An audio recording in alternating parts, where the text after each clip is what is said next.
Welcome to NP Certification Q&A, presented by Fitzgerald Health Education Associates.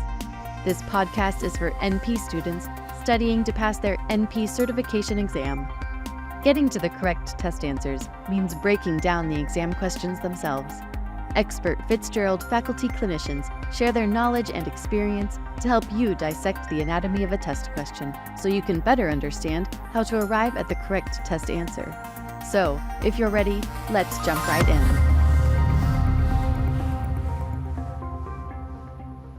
A psychiatric mental health nurse practitioner partners with a local women's health practice to develop a program to screen pregnant women for depression in an effort to identify patients at high risk for postpartum depression and institute treatment as appropriate. This is an example of which level of prevention? A, primary prevention, B, secondary prevention, C, tertiary prevention, or D, collaborative prevention. This actually is a great idea because we know that postpartum depression is an issue. It's a concern, and one of the biggest risks for postpartum depression is inadequately treated or poorly treated prenatal depression or a history of depression before the postpartum period.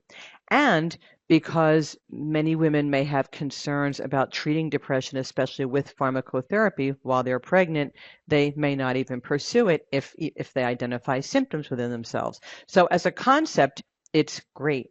And what you do want to be able to recognize here is the difference between primary, secondary, and tertiary preventative strategies. In this case, B is the correct answer. This is secondary prevention. Levels of prevention are really important across the board, not just in mental health, but in the practice of nursing at all levels, because it's always been part of our professional identity. Prevention is always something that we as nurses have felt that, frankly, we do better than our peers who diagnose and treat illness. So you can be certain that prevention, just levels of prevention in general, features prominently in decision-making on your exam as well as your practice. Even if the words primary, secondary, and tertiary aren't in the question, you're always expected to consider levels of prevention and use the lowest level of prevention possible. Remember, primary prevention is an attempt to keep a health problem from happening. Secondary prevention is about screening and intervening, and tertiary prevention is about treating a disease state after it occurs. And so, in this case, or in the case of postpartum depression, a primary strategy, for example, a primary prevention might be education and awareness programs in general, education and awareness in the general population, maybe in premarital counseling, just awareness in general. Primary care providers, women of childbearing age are being seen for their wellness exams, etc. Primary prevention is trying to keep something from happening, and that's always the best way. Secondary prevention is screen and intervene.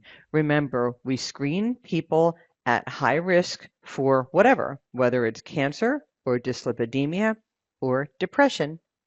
We want to screen them to identify it early before it's clinically significant, and then jump in and treat it before it becomes a real clinical challenge. And that's what we're talking about here, screening the high-risk population. Who's more at risk for postpartum depression than a pregnant woman? So screening and intervening might find depressive symptoms and even a diagnosis, and the patient may not even be overtly aware of it, so we can intervene before it becomes more advanced, pronounced, and then leads to postpartum depression. Tertiary prevention, like I said, this is about maximizing function and preventing deterioration.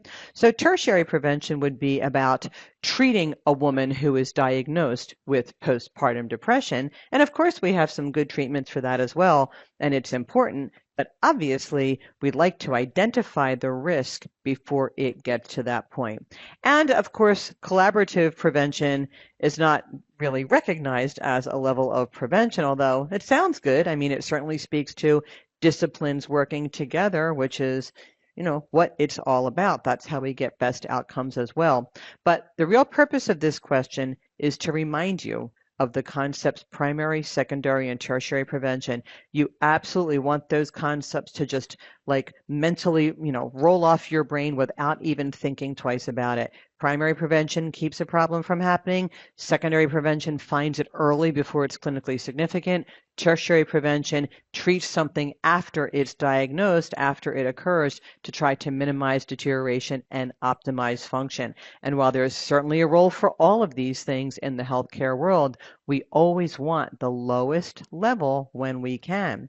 So primary prevention is preferred, secondary prevention is preferred second, and then tertiary prevention when disease occurs and we have to manage it. Thank you for listening to NP Certification Q&A, presented by Fitzgerald Health Education Associates. Please rate, review, and subscribe to this podcast. And for more NP resources, visit FHEA.com.